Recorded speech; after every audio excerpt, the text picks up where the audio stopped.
Hello there, everyone. Welcome to another episode of Tapcaf Transmissions. I am Corey. Joining me, as always, is Justin. How are you doing, Justin Slatter? I'm good. I'm very well.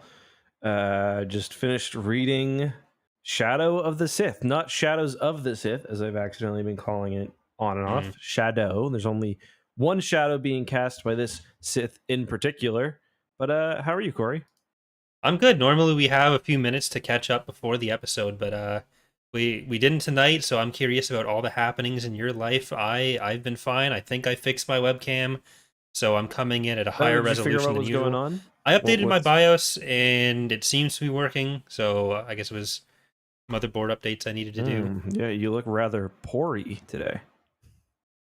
See all the pores. Thanks. You're welcome. I'm Nah, taking the webcam back. yeah, return that thing. Too high def. No, I'm good though. I don't think there's a whole lot new for me. I booked some tickets to for Halifax Comic Con, Nice. and you've said you may be appearing as well. So I don't know if there are enough Tapcaf fans to to have a meetup, but if you decide to go, then consider I stopping mean, by, and if you see us, say if hi. nothing else, it might mean that there's an episode of the podcast where instead of being two boxes of a webcam, there's one webcam box that's bigger, and I'm sitting on an egg crate behind you or something. So that's going to be the highest production value. Yeah, just like very far behind me. Like you're like you Get know how close, those like get streamer close to me. houses, there'll always just be like people in the background doing Yeah, something. That'll walking be by with an egg salad sandwich or something. yeah. You're not taking egg. Have you? I don't know if you've seen how small my office is, but no, you're not taking an egg salad sandwich in here. That'd be fucking disgusting. I don't like most sandwiches, and I think that's especially true for egg salad sandwiches. We've never talked about my food preferences on the podcast as far Oh, as I they're can weird. remember, so Yeah, we're gonna have to talk about that. I remember one of the hardest moments of my life was like telling my grandmother, my nanny. that I your was like, co-host doesn't like sandwiches. no, I was like, Dad, you put too much mayo on it. It's gross. She's like, oh, okay. But for me, I was like work because I used to go there every day for lunch in elementary Yeah. school. So I've been like working up the kind of the heart to tell her, and then she's like, oh, okay, cool. My grandma does not cook, so whenever me and my sister were staying at her place, like with her and my grandpa, uh, it'd be generally like the toaster pancakes, the frozen Mm-hmm. ones that you just pop in. That'd be Uh-huh. dinner most of the time, but then she made sandwiches for us for lunch once, and just like regular deli meat sandwiches. And Mm-hmm.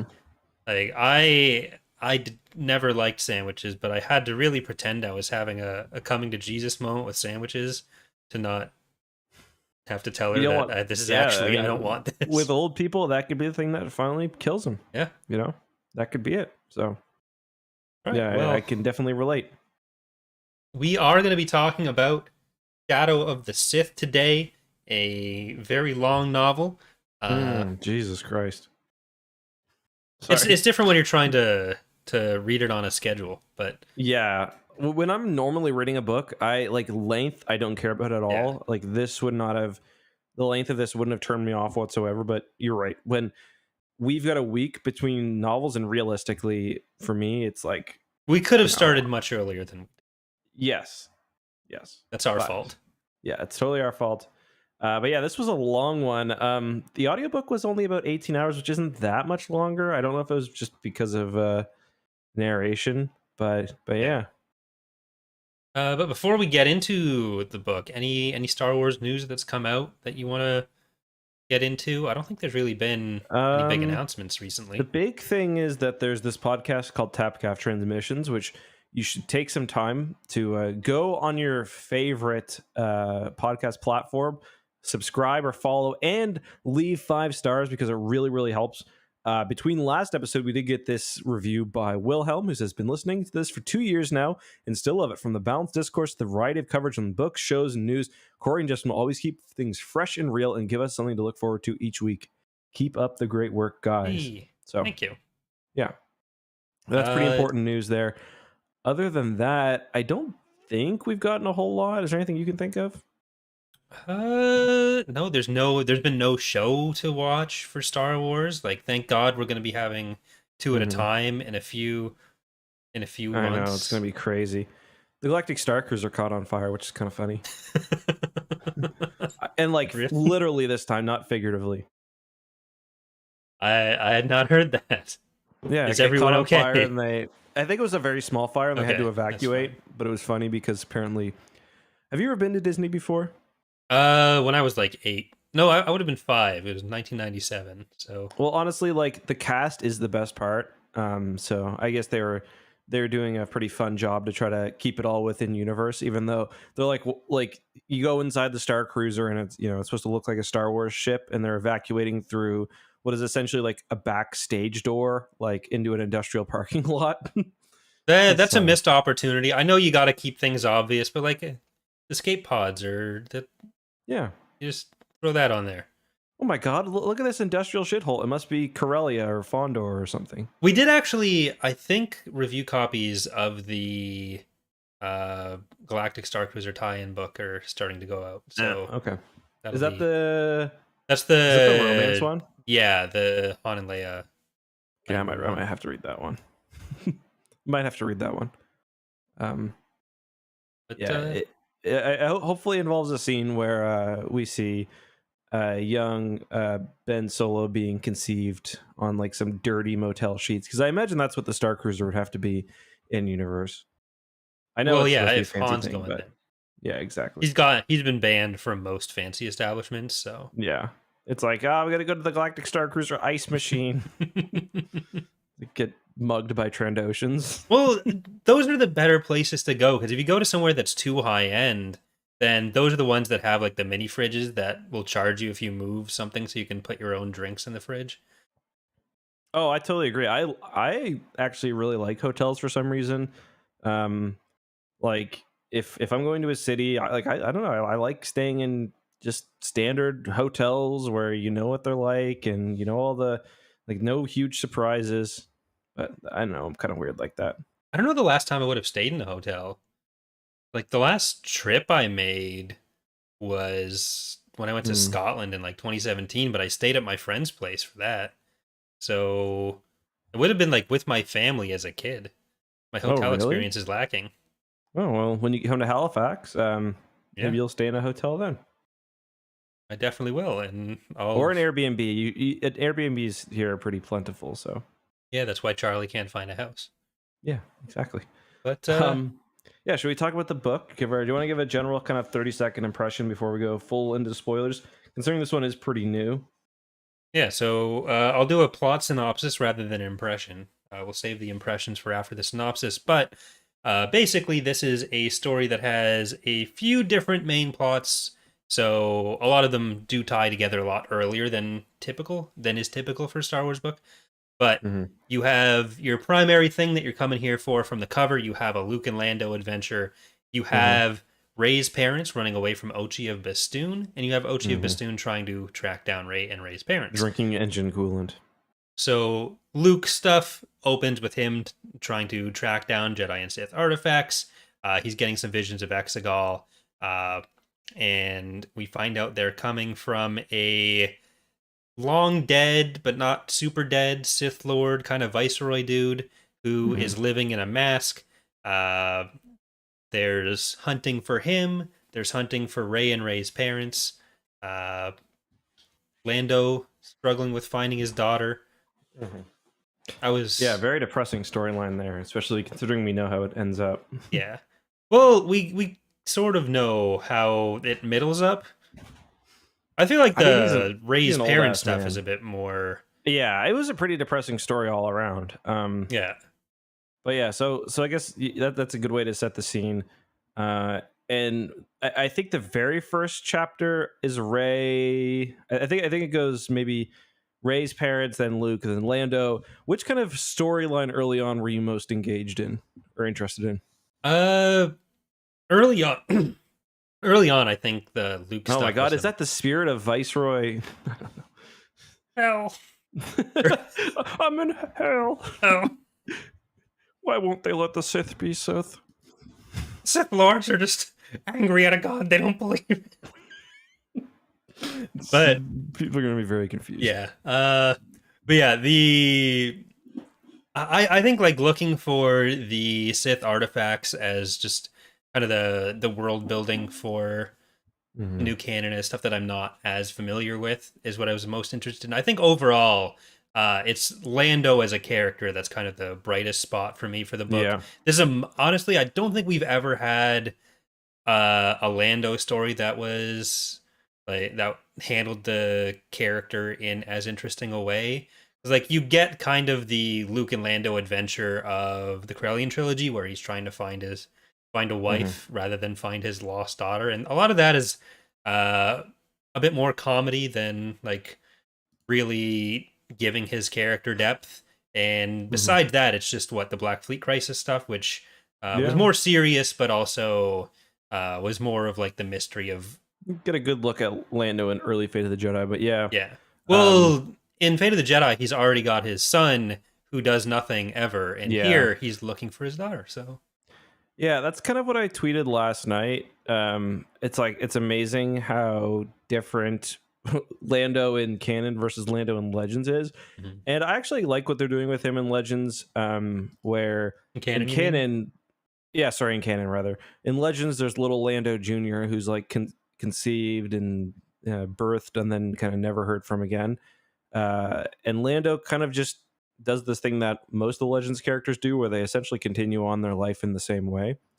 Um, and in canon, Lando loses his daughter at she's 2.5, and it really kind of dominates the rest of his life. And there's little bits of like there's little cracks where old Lando comes through, but I mean, he's dealing with some serious trauma, and it's not something that's like cleanly taken care of like a solo child kidnapping would be in Legends. Like his kid's gone Yeah, at this point. She's been gone for a decade, and we're still 15 years out from, or almost 20 years out from episode 9. So his life is pretty much kind of ruined by this event, and it's definitely an interesting thing to do with the character who is so kind of exciting and lovable and even bombastic sometimes, yeah. to put him in this completely other direction. Yeah, this is the book kind of sets up a lot for events we see in Rise of Skywalker, so or in the sequel trilogy more generally, where it's Yeah. kind of the story of why Rey ends up on Jakku, why her parents choose to leave her on Jakku, what happens to her parents, which we know from Rise of Skywalker that Ochi does kill her parents, and we see that happening here. But we don't have much background on like the choices they made or why they would have left her with Unkar Plutt. And I thought all of that was actually handled pretty well. Hmm. Then we see how Lando ends up on Pisana, though it is a long uh, hermitage there for him. Hmm. Uh, Yeah, he essentially becomes him and Luke kind of both end up finding their own way to being hermits. I was kind of wondering if this is like the last time they would have seen each other too, Probably, because yeah. Lando is still—he's not like stuck there. He's using it as a base to No, keep yeah. searching for his daughter. So he probably does like come and go from Pisana. But the whole thing is But also kind of, they talk about at the beginning of the book how he uses his daughter's disappearance as an excuse. Like yeah, he uses, oh, I'm going to be using this. Like he even says specifically, he acted like he hadn't searched this planet for a while so he could go gambling there. So yeah, I kind of got the feeling he's using the Pisana as the base of operations in the system, as like I kind of just need to lose myself in the desert for a long time. yeah. Like he doesn't want to give up hope of finding his daughter, but he's not super hopeful still. He Yeah, I feel really like. but Sorry, go ahead. I was gonna say I feel like by the end he has almost given up hope and kind of dealt with it in a way. I don't know. yeah, like he's very into the search for Ray and stopping Oji from getting Ray to kind of uh as a stand-in for his daughter and how he feels about that and doesn't want to feel like he gave up on Ray's family or Hmm. failed Ray's family the way he feels that he failed his daughter, but Yeah. didn't I know the novelization at least mentions that like the former alliance leaders and their kids were going missing, and I think mentions Lando's daughter explicitly. But does the movie actually keep any of? I know it was in the deleted scene, but did the movie actually keep in any mention of Lando's daughter? Yeah, he Did mentions it? that he mentions his daughter's missing, but um I believe anyway. I I believe. thought that was just a deleted scene. I haven't watched Rise of Skywalker since it Yeah, came there were a out, lot of but moments where I was reading this book and I was like, I wish I could bring myself to watch this movie again, or like I wish I had time to watch it again. yeah. Um, I believe he mentions his daughter, but maybe not. I Maybe know it's in the someone in the novel, chat has got to know. but I don't Yeah, think it actually stayed in the movie. But I feel like I remember talking about his daughter after watching the movie, so I don't know. yeah, But I do need to rewatch Rise of Skywalker at some point. hmm yeah, It's the only Star Wars movie Dana still hasn't seen. yeah. Oh, really? Yeah. So, well, that in the animated Clone Wars, but I'm probably not going to get her to watch that one. Mm-hmm. Yeah, I'm reading right now.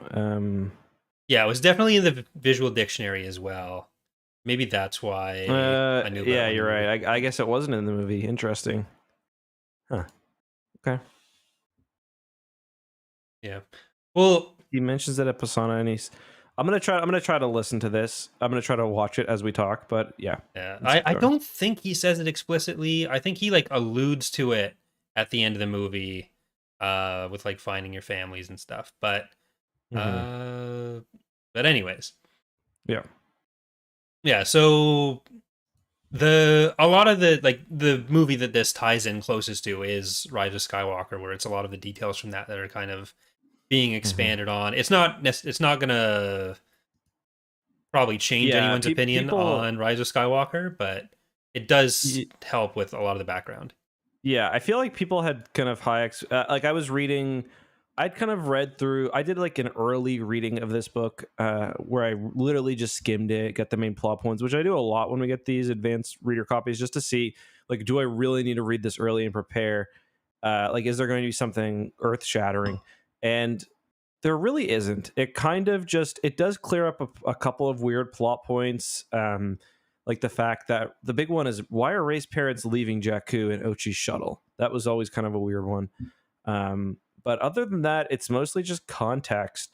And in a way, to me, this book almost felt like a kind of a classic Bantam novel, I can um, see that. where it's like, for one, I was really surprised that the Sith who is casting the shadow is someone new, like a new Sith threat completely out of nowhere, basically, rather than Palpatine or something. And I got to admit, I was both like kind of happy with that, because it did kind of remind me of kind of those old Bantam stories where it is almost like villain of the week. But also, I was a bit disappointed that it didn't kind of, go out there a little more and kind of explore some of the more kind of mysterious aspects of things leading into the Rise of Skywalker. So I felt a bit like a missed opportunity there, especially on that side for me. Well, I think the Sith whose name I forget It's after reading it is like Viceroy. Yeah. Enix, Yeah. but it's the both Kiza and that Sith are from prior stuff as well. Like the Yeah. So, acolytes are from yeah, they're Aftermath. from the Aftermath series. Yeah, so Um, it's but wrapping like that up rather than something new.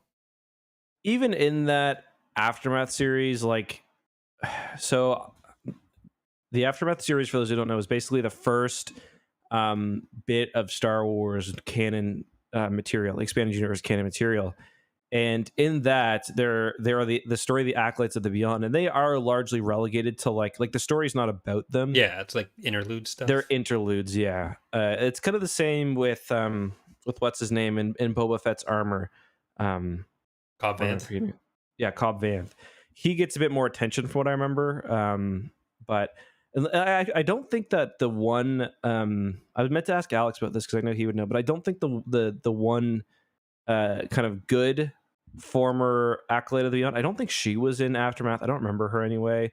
But yeah, it was interesting that they were pulling from not only that, but they referenced the Ochi comics pretty heavily as well. Yeah. Like I haven't, I don't think I've read any of the Ochi stuff outside of this and watching the movie. So I haven't read the comics, but I know Ochi has a pretty big cult following at this point. Mm-hmm. He's Yeah, I mean, his one comic is interesting. or not his one, but the one that I've read, the one that a lot of people read, where he does travel to Exegol that one time and Yeah, he loses with his the eyes eyes. gazing upon the Kyber crystal and stuff. That is a pretty cool comic. I think one of my issues with kind of Issues. The comic. yeah, Got it. but one of my issues with the comic is it feels like they're throwing big Star Wars names into like a random name generator where or like a random combination generator where it's like Ochi and it's like Knights of Ren team up with Kira to face off against Palpatine and it's like it That's a feels very like comics thing to do, though, just it in is. general. It totally is. 100% agree, but it's like it's just I lose a lot of kind of my interest in reading these comics when it feels like the interesting ones like Ochi going to Exegol are countered by like a 6 issue. Like there's literally a story right now where the Knights of Ren are teaming up with Kira in Crimson Dawn. I think Crimson Dawn to take on Palpatine. It's just kind of weird in my Yeah, because I opinion. think But OG goes from working for Vader to working with Crimson Dawn as well. yeah, But yeah, so yeah, it's like that South Park thing where they're making fun of Family Guy and they're throwing the or they're having the I think it's like seals drop a ball into a tank. It's like, oh, this is how we come up with our ideas. It kind of feels like that sometimes. yeah, I can kind of see that. But I'm sure we're starting to get the exact same thing on TV shows as well. So Yeah, absolutely. And you're totally right that it is a common comic thing. that's how you get the Avengers. Like, Yeah, for sure, for sure. Um, but yeah, were you disappointed that the like for me, I was excited because this felt like it could be our first real kind of post uh post Return of the Jedi Luke story. Not our first. Obviously, we've had Battlefront and stuff, but our most consequential, and like we could actually be dealing with, things that had big story implications, and maybe we get a hint at things Luke set up that we might deal with later on. And I was happy we did get such a big Luke story, but I'm kind of mixed on the fact that it wasn't really the most consequential in creating new plot lines. Like it definitely did fill in things for kind of Rey's story and other aspects, but there wasn't a whole lot new here, I guess. uh, I was happy with how it fleshed out some of like Luke searching for the Jedi and Sith artifacts, some of Mm-hmm. the background on how a lot of that worked. I wasn't Yeah. expecting I wasn't really expecting it to introduce anything that would be a specific hint at a long-term threat, I Mm-hmm. guess, or something that would set up a plot line for later on, aside from maybe some of the elements of background or world building. Mm-hmm. But yeah, so I guess I wasn't really disappointed by that.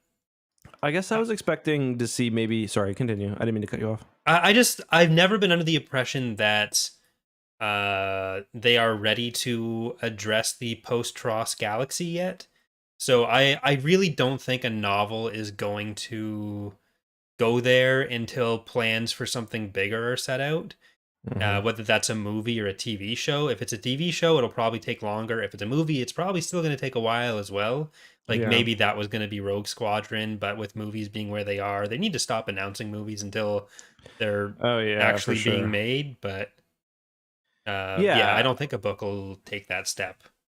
I'm not even saying it necessarily needs to be a like something that's going to be movie related, but it felt like this book was a bit more kind of like I almost would have liked if this if they could have had a trilogy because this is a very interesting kind of time period, and I would have liked to see kind of a bigger story, even if it doesn't end up being something that's ever touched on outside of the actual book, outside the actual books. It could have been a cool kind of introduction for okay, this is something interesting about Palpatine that's maybe going to be touched on later, or I mean, I guess I just wasn't expecting it to be literally a villain of the week story. I was expecting there to be more Palpatine or more kind of something. Well, That makes sense. I think it is kind of setting up for the fact that like you probably aren't going to have a super big like the next thing they do probably isn't going to be a big Sith villain, but it doesn't fully shut down stuff like the acolytes, and it does set up for the fact that there is a lot of these dark side relics being uncovered in other places, and these kind of these things that have been there forever. And sure, Luke breaks this mask, but a lot of Mhm. that stuff is still out there. So there's a few lines that they could pick up off of that if they really wanted to, Mm-hmm. or like they don't really have to. So Mm-hmm. it leaves the window open for those stories, even if it's not a door. Agreed. It's just I don't know. It feels like where they're. I guess my point is I've talked about how it feels kind of like a Bantam era book to me, and that has positives and negatives. Yeah. The positives is that you get lots of really fun stories where they tell wild things. Like in this book, it's pretty cool and it's out there and it's a lot more interesting than a lot of the other one-off Star Wars novels. At least like they take more risks, or the author takes more risks, but it doesn't feel necessarily like it's a part of a greater thing. And like you're saying, they definitely can pick up on plot threads, but it doesn't feel like it was designed to be that way. And I just feel like where there is like there's so much maybe they're really trying to save this era, even this era, for like I guess it's starting to rub up against the Mandalorian and other things. They don't want to make anything that they got to retcon, but I just kind of wish they would do something. I don't know. I do think that like there's always going to be a feeling of like a non-starter with Luke's Academy and Luke's Academy related stuff, because I think that's kind of what you're getting at with Mhm. something that could have been more consequential with Luke, but like we know where that ends, and it ends pretty soon, and it's going to be really difficult for any story to really grab onto something with that, aside from the I think that's the Ben Solo comics, where it's Yeah. more of Luke and Ben's adventure stuff, Yeah. but I'm starting to be kind of curious whether we'll find out about survivors from this Jedi purge as well. Yeah, I was thinking about that too. There's definitely going to be some, in my Yeah, opinion. because like it was the Academy, sure, gets completely destroyed by Ben and the Knights of Ren, but we know there are other Jedi that are active and older that aren't just hanging around the Academy all the time. I don't know if there are other Jedi that are older than Ben. Did you get the feeling there were? I I'm think not. one gets mentioned in here, doesn't like the Twi'lek lady? I feel like she was about. I think Was we she talked about this younger? earlier. I feel like she was kind of more of a helper. Hmm. And I don't know. I kind of felt like she was about Ben's age. She could have been older, but I didn't. I'm not sure if there are others. I kind of hope there are that are older than Ben. We see some that are like his age in the Ben Solo comics. Yeah. Yeah, like it doesn't seem like Luke took on too many other. It doesn't seem like it's Legends where Luke, Kyle Katarn came along and he's in his 20s or 30s, like all these like older Jedi. Maybe it's possible, but so far it seems like he was training people from a pretty young age. Well, there's one of the things that I talked about with Kenobi and Riva was like one of the things that I'm looking forward to with uh future stories is seeing whether and how Luke and his order interact with some of those characters. Like we've Right, seen that he interacts with Ahsoka in some way, right. and we know that there are others like Cal that are Cal out Kestis there, could that be around. Yeah, Riva's plenty others. potentially going to be around. Hmm. So like maybe his order doesn't end up taking on some of the older people. Maybe none of them want to join. Maybe he only really does meet Ahsoka. But there are these other force sensitive people who either Hmm. are still considering themselves Jedi or did consider themselves a Jedi at some point, like Ahsoka, that have probably some kind of reckoning to do with the fact that like Anakin's son is restarting the Jedi Order. Like, yeah, it's great that you threw Palpatine down a well, Anakin, but you're still not a well, down a reactor shaft, but Hmm. you're still Anakin Skywalker. Now we have to follow Luke, and maybe Luke's an okay guy, but like Ahsoka even saying like, "Oh, you remind me of your father." There, Maybe there's check positive on and that. negatives to that as well. But Maybe watch out for that. yeah, so I feel like there's got to be some older people who are at least more Yeah, sensitive, aware of Luke's academy, yeah. and have interacted with Luke in some way. That I think Maybe that's they're where the just like most maybe interesting they just stories think are going like to come. Luke's like small time shit. It's Yeah, maybe. this is fucking junior league. Like I'm out here just doing a Jedi. Like you can't even color inside the lines yet, Luke. Yeah, maybe Canon Kakrook is out there somewhere, like running his own Jedi Academy still. Yeah, there's like And 5,000 knights. They're just all in the expansion region. Only in the expansion region. Go out further, nope. Going more forward, nope. expansion region only. Yeah, we get to see Rey versus Kakruk to be Grand Master of the Jedi Order. Yeah. I'm calling it. That's my prediction for the Rogue Squadron movie. Rey versus Kakruk, Jedi duel, That would hat be on sick. the line. Yeah, in a hangar bay, and just like when Saba pushed what's his name down. Kent Hamner. Yeah, When just like Saba that. brutally murdered Kent Hamner. Yeah, No in cold blood. justification whatsoever. Cold blood murder. Still the angriest Discord message I've ever received, which is saying something. Yeah, it's pretty good. So speaking of Jedi and Anakin, did you like? So Luke goes kind of on a mind journey here, and so a lot of this book is about Exegol. You don't go there pretty much at all. But Kiza that's her name, right? Kiza. Yep. She's trying to travel to Exegol, although she's more kind of being influenced to travel to Exegol. Ochi is trying to go to Exegol because he had a crazy experience there during the war, and Luke is trying to find out the location of Exegol too for kind of obvious reasons.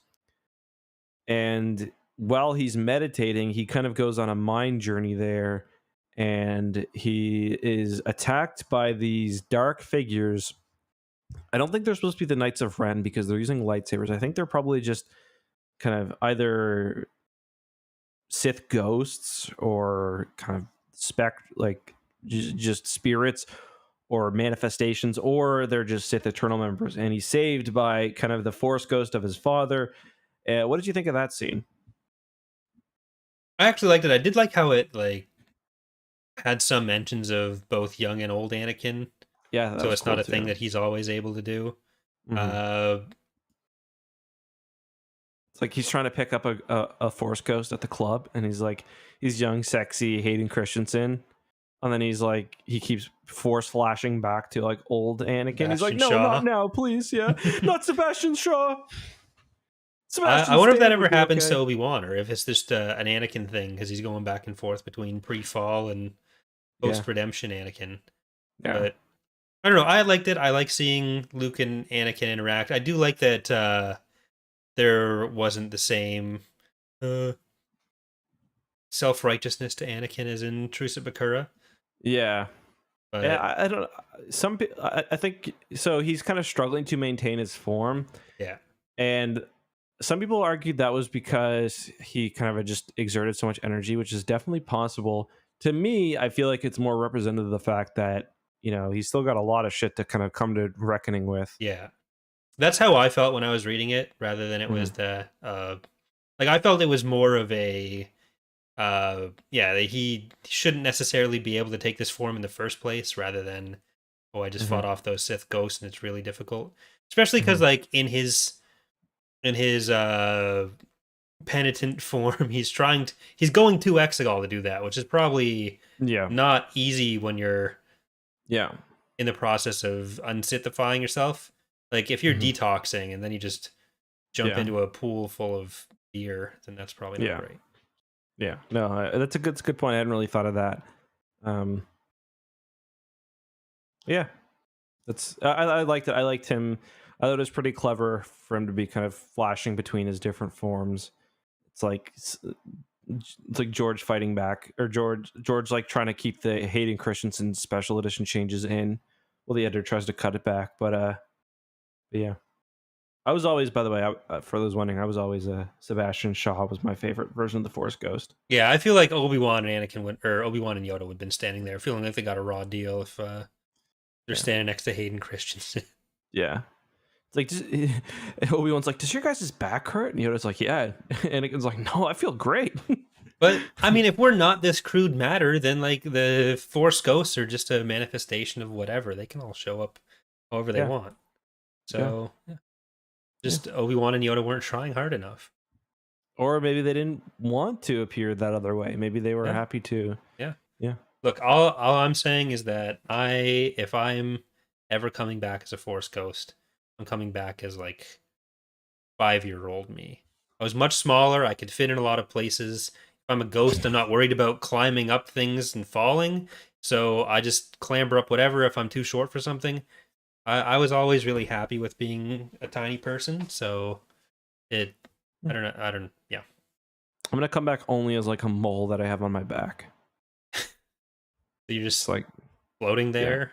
just floating there. Yeah. Is that what like ghost orbs are in the stupid ghost hunter shows? That's Yeah. all the ghosts who've only decided to come back as a mole. It's like, oh my god, he came back, but it's just his foreskin. Yeah, it's basically what's going on. That's your foreskin, Luke. He lost that when he was very young. um, I was once circumcised, same as your father. I love the cartoon character joke, but yeah, it's good. Good shit. Yeah, that was a good scene. I'm trying to think of what else kind of stands out from early on in the book. We already kind of talked about the Aaron Venture returning. Was there anything else? Any other Legends nods? We do get the CSA and the Espos. CSA's been around. They've been mentioned a fair few they times, have but been. here we get like them trying to form a little empire, and we do have a few appearances from General Pride, or Yeah, he's General's an not as alcoholic. yeah. Yeah, he's I didn't love him. I didn't love I mean, Pride in neither. this. I didn't think it was very accurate to his character. I always like, Yeah. especially as Hux got a bit more comic relief. Like it seemed like Pride was supposed to be the more serious, Yeah. like Imperial Although I guess style this is one. just like this is technically, I guess, Pride in his like down years. Yeah, after the Empire's in shit, Yeah, and he's before. yeah. Although I don't really understand. Like he should be probably in the unknown regions by now. It seems like guess he's he there kind of on deployment. is. Like it's not like he's never been to Exegol or back. He's there as an agent in the CSA. It's just like he talks about how the Empire is still kind of these like disparate warlords that are just now getting organized. And like, unless it's possible he wasn't one of the chosen who got whisked away. But it's just, I don't know. I feel like he wasn't needed at all in the story. I feel like he added very, very little. Yeah. I kind of would have preferred them just to not include him. Yeah. Yeah, like there were other places Ochi could have gotten the troops. He could have just had a backup tracker on his ship. Like he could have just had a good hunter always is prepared, and yeah, he's got like a tracker in the refresher or something. Like there you go. But I do like part of that I do like is that at the start he is a lot more competent, and then you kind of see him descending into just being a tool for the dagger. So yeah, for sure. I think that's handled pretty well. So I do like that.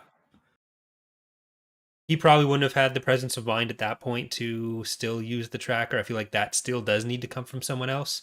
Maybe one of the other people he's been traveling with and having scenes with the entire time, with like literally no payoff for anything they're doing. Yeah, they're just murdered. Yeah, they're murdered and then useless. I don't know how I felt about the whole tracker thing. Or sorry, about the knife thing. Like wasn't a huge fan of him getting like supernatural powers wielding it. It's not a huge deal, but he's like deflecting blaster bolts and stuff. Well, it's a pretty not standard. Like it's a thing we do see where with some of those relics, rather than that person acting, it's the relic. And like we see that with the mask for the dead Sith Lord, and even Nihilus's mask in Legends could give people force powers if they put it on. So yeah, that's fair. I just don't like it. I wasn't even a huge fan of key. Like I'm okay with the influencing. I don't like the imparting Jedi abilities or whatever. Yeah, I'm not sure how I feel about that because like it was the same thing with Nihilus, but I just want to be clear. I don't like it in Legends either, and it happens a lot in Legends. Like it happens with Exar-Kun. Well, I actually like it more with Exar-Kun and with Kip's the mask power. Here. Right. Well, not even just because of Kip's power, but with Nihilus, it wasn't that like Nihilus was still in the mask. I don't think it was just that it was such a dark side object that you put it on, you got that power. Whereas with a lot of this, it's basically the Sith Lord is still clinging to life in their stupid object, and then they possess you, which I think that's fair enough if that gives you force powers. It was kind of funny. So I listened to the audiobook for most of this, and it was very well done production, as they all are now. They're phenomenal. Great music, really great acting. And I was just imagining, like, if, like, if you cut out, because the scenes with the where Keys is listening to the Sith Lord and the mask are pretty scary, because there's like screaming and stuff, and they do a good job on the Sith voice. But I was just thinking, what if like it went back to that Jedi Academy trilogy recording from like the 90s, where it's just what's his name again, just doing Exarchun, like if they just swapped that in, how funny Mark that would have Thompson? been. No, it's not Mark Thompson who did those. Jedi Academy I forget his name. This is, I should know. I think it's Anthony Heald who does those. Yeah, Anthony Heald. Okay. But yeah, he's very just kind of, he doesn't like really, he'll do like slight acting for the voices, like he'll make a female voice sound a little more female, and he'll make a little distinction between each voice, but it's not like nowadays where like they go fully into each character. Yeah. But like his Exarchun voice was just, it was just him speaking a little differently. Yeah, I mean, it used to just be let's read the book, but now it's a whole audio drama. So I mean, even the early audiobooks did have like, the one thing Star Wars audiobooks have always had going for them is they use the music. Yeah.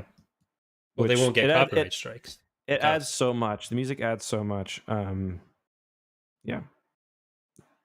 It's sometimes it'll be used sometimes weird, like they'll be using Binary Sunset when like Anakin gets denied for a date or something. It's like, it's not that big a deal. Why was Anakin asking for dates? That's crazy. The fruit. Oh, okay, that makes sense. Yeah, he would never. Never. No. Another thing I found funny was the force diversity guy on the mining, or on the archaeological team. He's like, did you catch that? He was basically complaining that like his, I forget the species of the dig leader. He was like an avian species, and he's like, he's only there for. Oh yeah. Yeah. I forgot about that whole section. It's so funny. We had a Beaumont Kin appearance. Yeah, which was weird. Beaumont Kin is in The Rise of Skywalker, for those who don't remember. He's one of the hobbits. Yeah, he wears the ascot the whole time. He's the guy who got lines that could have just as easily gone to Rose. Yeah, pretty much. I completely forgot. I was like, Beaumont. Oh, there's another guy in Star Wars named Beaumont. I was like, oh, it's the same guy.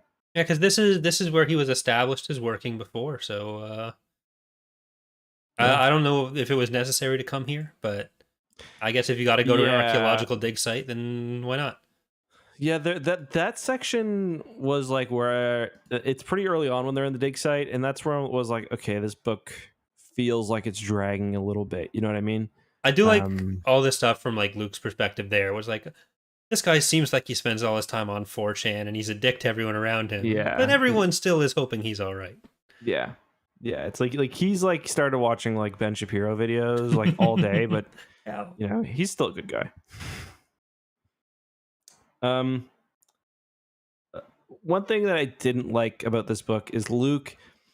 Like he acted kind of annoying sometimes, and I guess that's part of his character. That's Luke. Yeah, it is Luke. For one thing, he does the old Lando comes in with information. He's like, "Thanks, Lando. I'll handle this. I'll take it from here." And it's just you obviously expect him to say that, but it's just like, come on, it's very tropey. The other thing that this is the cardinal sin of pretty much every Star Wars novel featuring Luke. He's more than willing to massacre an entire legion of CSA troops or stormtroopers or whoever else, but he tries for 30 times to save Kiza, who time and time again is more than willing to go to the dark side. And he doesn't even really end up killing her in the end. She kind of gets crushed. And I still feel like I should have done more when she comes back to life. You were willing to assassinate this guy who works for the CSA. He probably applied to that job not knowing he was going to be kidnapping children. Like, he probably doesn't even know what he's doing, and you're just here butchering people. And like, Kiza was already a murderer.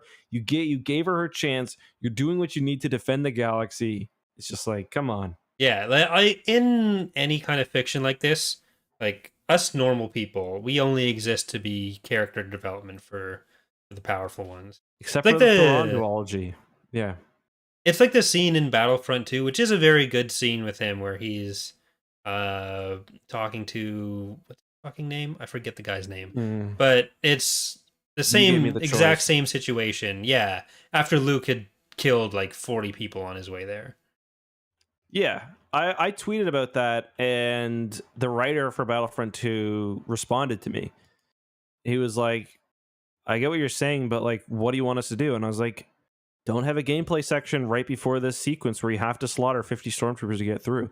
And I was like, you can make a decision. Like, you can, like, sometimes I think it is worth sacrificing a bit of fun gameplay to tell a more kind of interesting story, especially where like the entire game is slaughter stormtroopers 1 through 30 and then move to the next room. You know what I mean? Yeah, I understand it more with a game than with Me this because too. at least there's a clear purpose for that. But But it does you do detract get a a little bit bit. of it with the bounty hunters where he is trying to avoid killing them, and then the one Yep. like impales himself. Yeah. But yeah, I think that isn't a thing that the Black Fleet Crisis, Luke and Lando stories, even though they're separate stories, do handle a little bit better. Is like at least Khan is there saying, "What the fuck did you do all that for?" Yeah. And Or yeah, the Thrawn duology, where yeah. he's like more cognizant of like, yeah, maybe I shouldn't be fucking mind wiping random Joe just because I want to get through this door and use the bathroom at a concert. There are a few kind of hints of Luke coming to sort of similar ideas here. Mhm. Where it's like, oh, I know how powerful I am and whatever, but it Yeah. doesn't quite get to the Timothy Zahn view of the Force No, not quite. at any point. And I don't know how much Legends ever really stuck with that. Yeah, I Where it don't was think it just did. Zan. Yeah. Like Jason turns into a big ball of Force energy at the end of the Yuzon Vong. Though he does turn into a Sith Lord after that, so Yeah, he maybe, later turns into an angry ball of force energy. yeah. So there we go. Anything else we should talk about major I got a plot wise? few notes here. Yeah, I just Ochi Bassoon at the end is drinking coolant. I liked how his character just fully deteriorates. Yeah. I Um, really liked Ochi in this. yeah, I he think was fun. Lando and Ochi were the best characters in this for Yeah, I also like the relationship between. I did think the end of Rey's family story is pretty heartbreaking. yeah. They're a little too perfect as a couple. I mean, that's something Star Wars does all the time, where it's like every minute they're hugging each other and like it's just. I think it'd be interesting if maybe there was a little bit of resentment for the fact that you've accidentally married Palpatine's offspring and like. Anyway, do you think Lando banged that disciple of the dark side at the end? Uh the one he was staying with? The one who had Yeah, like renounced the disciples of the dark side, or yeah, yeah, yeah. he's I they were both alone there for a while. Yeah, I don't know. The way I I was feel like reading there it, it was was like, for one, he does talk outright about like him being both attracted to her and like I forget what else he says, but I don't yeah. know. I was definitely picking up some like I don't know. For me, it felt like it was meant to be a little ambiguous, Yeah. I think you but can maybe not. interpret it that way. Because like We've Star Wars is, I don't think Star Wars is ever going to say, besides for like the Jason Solo thing, that like these two characters who aren't in a relationship just had sex because it's fun. yeah. Like Star Wars doesn't really do that. Yeah, and when Jason and Tenel Ka do it, They they have end up they with a have, baby. have a kid, So yeah. Like I'm trying to think, can you think of any case in Star Wars where like people? Corin multiple times. That's true. Yeah, There's a that's reason true. we have the stack poll rating. Yeah, yeah, okay. And yeah, Gavin and there are Asir. cases in other stories. I guess it's Alphabet Squadron. There's some of that, Yeah. but Gavin and Asir are in a relationship. Well, they're in a relationship, but I'm they're not talking about married. like two people are just attracted to each other and they just Yeah, it doesn't happen that often, but yeah. Do you there think that's I because of some like morality thing that Star Wars has or George Lucas had, or is it just because the stories are aimed at kids? I don't know if it's necessarily either. Like even romantic subplots aren't that common. Yeah, So having just like random hookup subplots are probably going to be even less common than that. Where like sure yeah. you get it in the starfighter pilot focused things That's because where it's they're like all that's just the hooking tone of up. them. Yeah. Yeah, Uh yeah. It's a good point. Whereas like Okay. anyone else that would be viably in a position where you'd hear about them hooking up, they're usually like a main enough character that they've probably got some other romantic subplot going I on guess if you they're get going a to have bit anything. in High Republic between. I've already forgotten the names of the Jedi in that, but Elzar does hook up with Elzar and the circus director. I the forget what. circus director, and also what's her name, but they kind of Yeah, have a relationship. yeah. So it happens. It's not super common, but there you go. Yeah. All right, do you want to give our ratings, then answer some questions? Yeah. I really liked parts of this book. It definitely really dragged at parts, and it was more kind of limiting than I would have liked, but it was a nice kind of return to an EU style story. I will mention too the bit they have. I like how they're handling the ancient Sith Lord. Like the guy they're facing off against in this one, he's a real butcher, and he's powerful, and Yeah. he's not just Sith from the old times, number 60. So I like that. So I'm gonna give it a B. Yep, I'm basically in the same place. Some places that felt like it was a bit long. I was actually at first thinking, oh, what's this Sith Lord subplot really doing here? But then that would turn out to be one of my favorite parts of it. So yeah, I'm giving it a B as well. That's kind of the opposite. The Sith Lord stuff was definitely my least favorite It part. grew on me once we got to Luke going to the asteroid base. That's fair. We also get a TIE Defender. That's true. We get an old CIS core ship, which is one thing that's funny. I'm not sure if you picked up on this, but the whole final fight is taking place like right next to Exegol. Pretty Like much. that. The You're I in the figured red you, honeycomb zone. yeah, I figured you picked up on that. It's also funny that it's called Red Honeycomb Zone. It sounds like a fucking Sonic the Yeah. Hedgehog level. That's how the Sith make people. Well, I mean, part of it is just like Luke doesn't know how to get through there if he needed to, but Did he even know? But does he realize it? I don't think he I don't does. think he does. Yeah. But yeah, like Ochi's talking about it a lot, but that's also where he's saying like he's kind of screwed getting through. Actually, I think Luke might realize it because he Mhm. was figuring because he was talking about how they'd been hoping to get the crystals from him to get through there, right? Does he?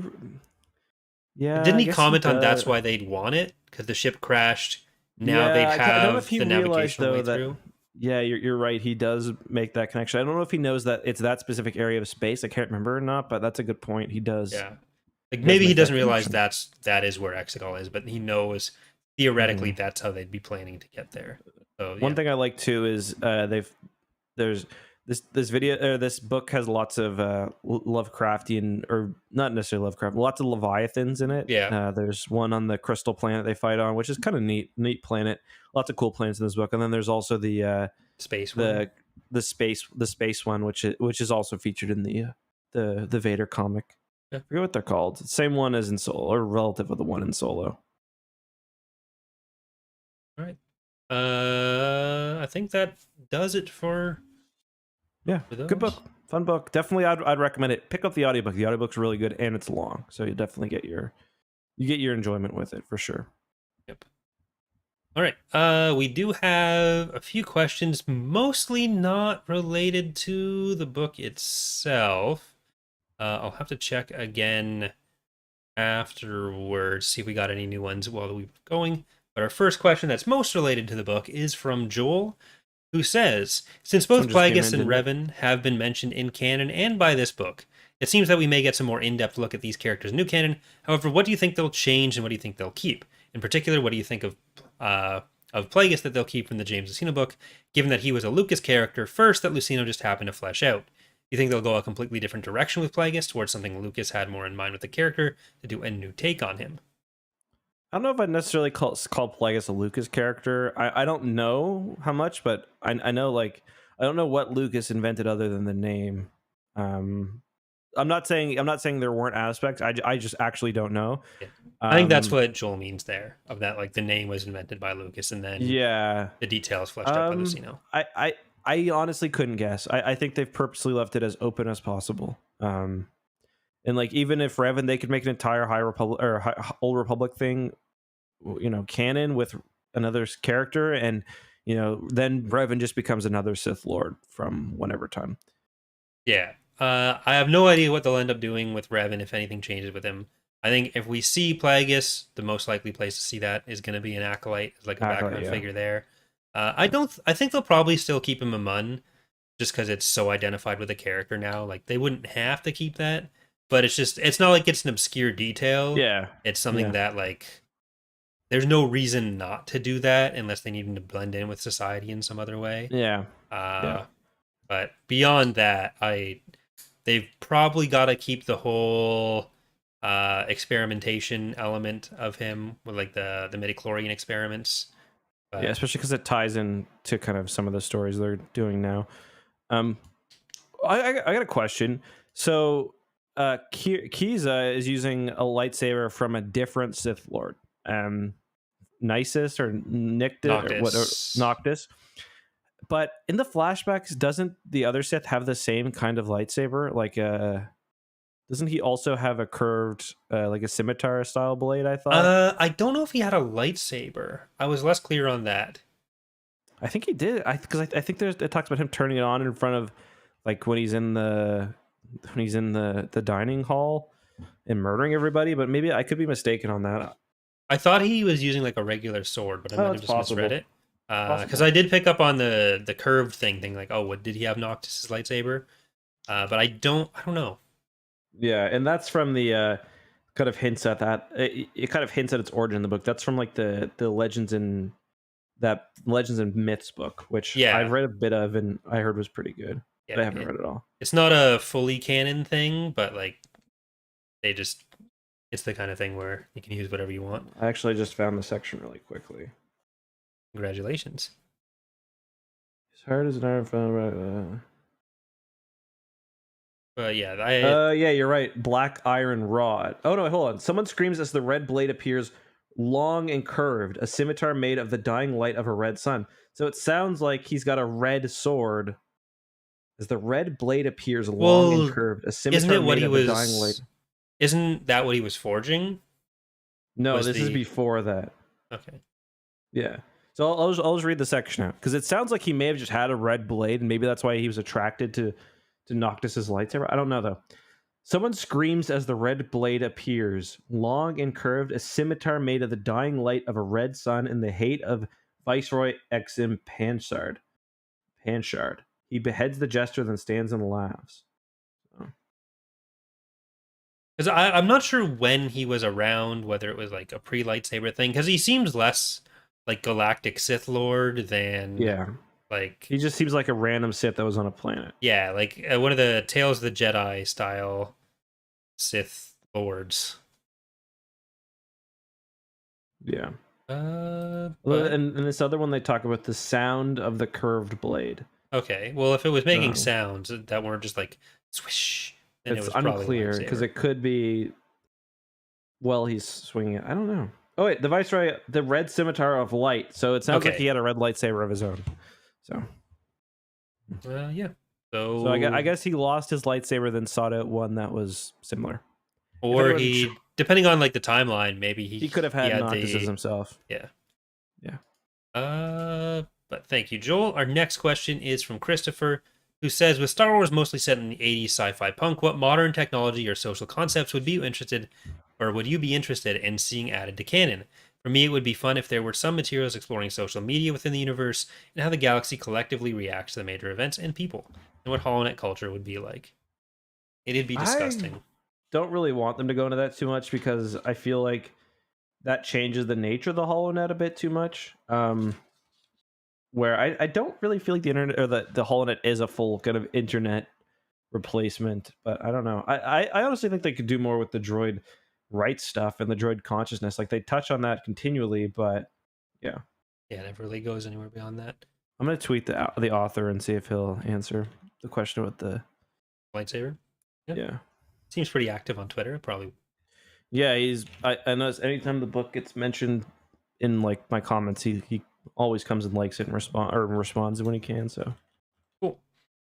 Uh, I don't know. I think like a story about how one of the kids gets like addicted to social media and has to get talked to by Han and Leia, like Jordan giving Ben Peterson. a you can't go to these sites, or like that plot in NJO where Anakin got a porn addiction. I thought Yeah, it it was was pretty. weird, That was but dark, but it was interesting. yeah. So I could see social media having an interesting impact on the Star Wars galaxy. But I don't know. I'm trying to think of other tech. Like, there's got to be a Star Wars YouTube where like they can all get into terrarium videos and just end up like me. I don't know. I don't know. I feel like Star Wars has tried to maintain that kind of Similar tech, um similar society. yeah. Yeah. Yeah, it's hard to think of something to introduce that wouldn't be like so majorly different without Mm-hmm. rocket boots. Need more rocket Yeah. boots in there. There's some, but there's not enough. Yeah. But I thank you, agree. Christopher. I'm totally down with that. More personal shields. They seem really useful. They But give you space cancer is the yeah, they give problem you with cancer. it. Yeah. Yeah. But next question comes from Blake, who says the other day while I was this comes with a visual aid that I'll need to pull up. The other day while I was mindlessly scrolling through Instagram, I received an advertisement for the Star Wars Celebration online store. Seeing what appeared to be a soft-sided cooler in the shape of the Empire Strikes Back ice cream machine and being suckered by novelty, I clicked the link to see what items were still available. It was then that I came across probably the worst piece of Star Wars merchandising that I've ever seen. Oh, And I gotta see this. I am going to defend this a little bit here. At first, I wasn't sure what it even was, but I was drawn to the very large R2D2 at the back. Much to my shock, this blob is supposed to be an X-Wing pool float, even though it looks more like a Naboo land speeder from the Phantom Menace. Given the exorbitant price and horrible design, I'm surprised this wasn't a big seller. Now, I understand where you're coming from, and I'll pull this up right Who now. is this one from? I just want to pull it up This is myself. from Blake. Okay. Making sure that there's no... What the fuck? I mean, yeah, that's expensive for what it is. Yeah. Making sure there's no identifying details on the picture they sent. But this is what We're it gonna is. hold it up to okay. It's 100. I'm gonna be. It's right here, but I'm gonna be blocked by it a little bit. It's 120 bucks. Doesn't look the That's most like an X-wing. I'll say that off the top here. But do you really want a U-wing pool float? No one's gonna buy that. So you're gonna have to settle for a weirdly shaped X-wing. honestly my main problem is, for one, anyone who has children knows that R2D2 is going to be a barrier to getting your kids in the pool, Yeah. and they're going to be screaming as you're trying to blow up the thing that essentially just takes away room to float on it. It looks like it comes out though. Maybe. I mean, I think that's probably just a seam, but it could. My thing is, that's really expensive. Is it? I don't have. I'm not rich enough to have a pool, so I don't know how much floaties are supposed to cost. I think that should cost $60. What's a standard inflatable pool thingy? Let's see how that works. All right. There's a shitty one that's much smaller for 60 bucks. All right. This Okay. inflatable tank that I'm looking at that has like a water gun on it is 100 bucks Canadian. This is 100 bucks American, I assume. That's 120. probably like that is very expensive. But yeah. You know, like, you're also going to need to blow up those. Each one of the X-wing's wings are going to need to be blown up separately. Yeah, I mean, I don't think it's great. I agree with you. It's not nearly the worst bit of Star Wars tie-in merch I've seen. There was like a Darth Vader toaster I had on my Nobot video, but yeah, my parents gave me that. I immediately tossed it. The oranges, those are probably the worst. It was Star Wars brand oranges. It was just oranges with the Star Wars logo on the package. That was pretty bad. Oh, how do you? Okay. Yeah. I mean, I feel like they're missing out on what's the really good moneymaker here of Star Wars water X-wings, where like your arms go through the main engine thing and then you blow up the rest and you look a bit like an X-wing. It's probably a safety hazard. That's why I don't design kids' toys. But there, that one's free, Disney. Give me my check the usual way. That's a joke, or I don't get paid. But thank you, Blake. I I don't know. I just have no frame of reference for Mm-hmm. what a pool thing should cost, or if you could make like the nose look better. Could it be a Y Yeah, wing? that's What's the the better thing. There are move to like, make? yeah, it would be better. The problem is it just doesn't look like an X-wing. Like none Yeah, of the it little looks like a U details are wing. It there. would look like a Yeah, U wing. Make it a like solo tie-in or some shit. like it doesn't have the dick nose that the X-wing has. It doesn't have the little exhaust ports. It doesn't have, it doesn't look like an X-wing. That is a problem. There are things that wouldn't impact the design and the functionality of the floaty that haven't been done. All right, so we'll workshop that on our next Tapcaf episode. We'll get the Google SketchUp open. We'll make a new floaty X-wing, Yep. a Star Destroyer, easy floaty to make. Yeah. Easy, Easy. easy, easy. Yeah. Triangle. You sit in the triangle. The turbo lasers are your cup holders. You fit a party of 8 in there. You're good. Mm-hmm. Thank you, Blake. Our next email comes from Seamus, who says, "Today I have a question regarding the post-Endor era in canon. I've always been a fan of the post-Endor era of Legends, and one of the things I liked most about the era was how unconstrained it was. The novels and comics were what really carried carried that era before the Disney acquisition, which allowed the development of my favorite series in Star Wars, NJO. In comparison, the post-Endor era in canon is largely constrained by the sequels. As well, the main stories of the era are being told through television shows, which are limited in ways that novels aren't. In addition to that, Lucasfilm seems hesitant to create stories after Rise of Skywalker, which is an era where the writers would have total freedom. My question for you then is, how would you go about fixing this problem, assuming you find this to be a problem at all? Personally, I would like to see stories set in the distant future, where the legacy of the previous stories and characters do not hamper the creative freedom of writers. That's my opinion, though, and curious to hear your thoughts. I mean, they're trying with the High Republic to do that. What you've got to do is you've got to communicate, and you've got to have a really long-term plan. And it might not be practical, but like you've got to, say, okay, movies are going to cover this. You're free to do this, but like I don't think there's that level of coordination. So I don't think I don't think there ever that's. has been. I don't know that that's functionally that different from what happens, though. Yeah. Like, I think part of the problem is that there is that 30-year gap of the most uh, immediately relevant stuff to fill where we know the endpoint already, which is why I've typically never been a fan of the whole, oh, we need to go X amount of time into the future, then we're not held by any of that, rather than just kind of going forward chronologically. I don't think there was really a way to do the sequel trilogy without a big time jump if you want to have Luke, Han, and Leia at all, because obviously they're the ages they are. But Mhm. it does mean a lot of the stories in the middle aren't going to be as free to explore stuff with those characters, especially. I do think there's been room to tell It's just decent stories either yeah. with them or without them. Like the Alphabet Squadron books don't rely on them at all and don't really rely on the long term story stuff. It's just new characters doing something that is interesting and powerful in its own way. Uh, but it does mean, like we were talking about earlier, that when you try to tell stories about Luke's Academy, because we know it kind of dies before it gets off the ground, that's going to be less interesting. Well, I don't know. I feel like the story is probably not only constrained by the future or the movies that have come out, but also like they're just not sure where Mando and TV shows are going to go. You know what I mean? Maybe that's not the case, but that's at least what it feels like to me. So I think in my perfect world, you'd kind of know, like, okay, like you can use these characters and do this. Where I don't think they've fully figured that out yet. So I think they're maybe being a little bit conservative with what they do, but I could be mistaken. Do you mean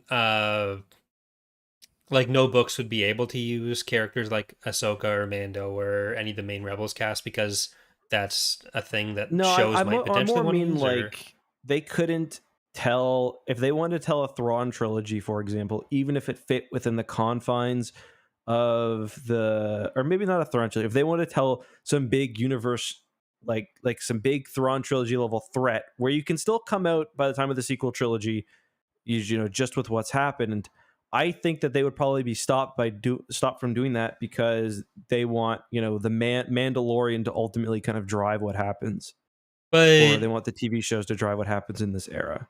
but wouldn't the reasoning for that essentially be that they already know they want to tell that story with the Mandalorian if it's going to happen?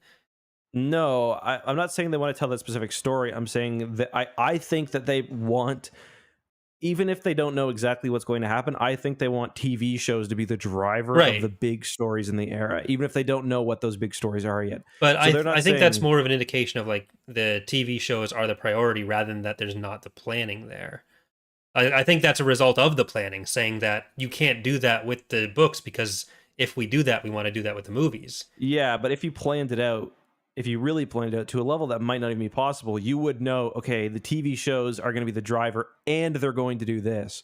So although we can't do this one big story, you can have the books still do as much as they want in this area, and I don't think they're there yet. If that makes sense. Yeah, I just don't see how that would really be possible to have both that level of planning and then the freedom for someone Yeah, else no, to come in and I say, uh, "You're doing that, and I'm also going to throw in this story here." yeah, I'm not sure it is possible. And that's almost why, like I've said it before, I think they should have waited until after at least the second movie to tell the aftermath level stories, because I think that they ended up being largely changed anyways. Like the aftermath and the other really early stories, like a lot of them were just straight up ignored later, or they were inconsequential. And like I think some of those would have benefited from waiting until they had a bit more kind of runway. Hmm. We'll have to see what they end up deciding about post Rise of Skywalker stuff, where like the bigger Yeah, stories are probably going to be more immediate rather than a big time jump. Because I do think big time jumps tend to be more of a problem than a fix. Because then I'm you not have interested in these big time jumps. areas Yeah, where it's not like Star Wars is ever going to say, okay, we're doing this time jump, and that solves us being constrained by other stuff. Because you're still trying to tell all these stories that are interconnected, and people are going to see that 200 years, and it's going to be like, oh, well, what happened there? And yeah, then you end up with the same problem where now it's 200 years and that problem's happening. And that's one of yeah. the things that you run into uh with like the Legends time jump between uh like this slightly after NJO era going to the Legacy era, where the timeline ended before we ever really got to find out what was going to happen there. But Hmm. there was a pretty fixed endpoint with Crate. A lot of characters who were already still around in that period, that would have probably been a not super enthusiastically received period. And we see the same thing with like that is the problem that you end up with stories between episode 6 and episode 7, where Yeah. they kind of can only fill gaps. Yep. No, I'm not interested in our future unless we get there organically, Yeah, when we're i.e., not through a 90 time jump. and reading about 130 ABY. Yeah, sounds good. Episode 600 of no, it's got to be farther in the future than that, of Tapcaf transmissions. Well, I it'll mean, only we're be a doing couple like years. 50 a year, so Yeah, we'll be in the thousands of episodes. yeah. Anything else we need to talk about? No, I think we're good unless there's any other emails. But that's pretty much everything I wanted to cover. I'll just quickly open up the email again. And, well, after this, we are going to be playing some Teenage Mutant Ninja Turtles. Just gonna finish Shredder's Revenge. Yeah. We did get one more question while we were talking. So from Adam, who asked, do either of you think we'll see overlap with the way Obi-Wan Kenobi ended in the story of Jedi Survivor, since both take place in the same time period? I could see Reva and the Path being major parts of the story, along with maybe appearances from Quinlan and the long-awaited return of Obo Rancisis. I think that it's possible what the game does will be kind of indicative of the level of cooperation between the different kind of storytelling mediums. Uh, I think if there is tie-in with Jedi or with Obi-Wan in the game, they'll have shared more than I kind of expect, because I Yeah. feel like each is kind of developed broadly on their own. But Yeah, I think the Path will show up in some form. yeah, I think I that's I agree. I think if there's gonna be something like high level, the Path would definitely be yeah. something really cool to see.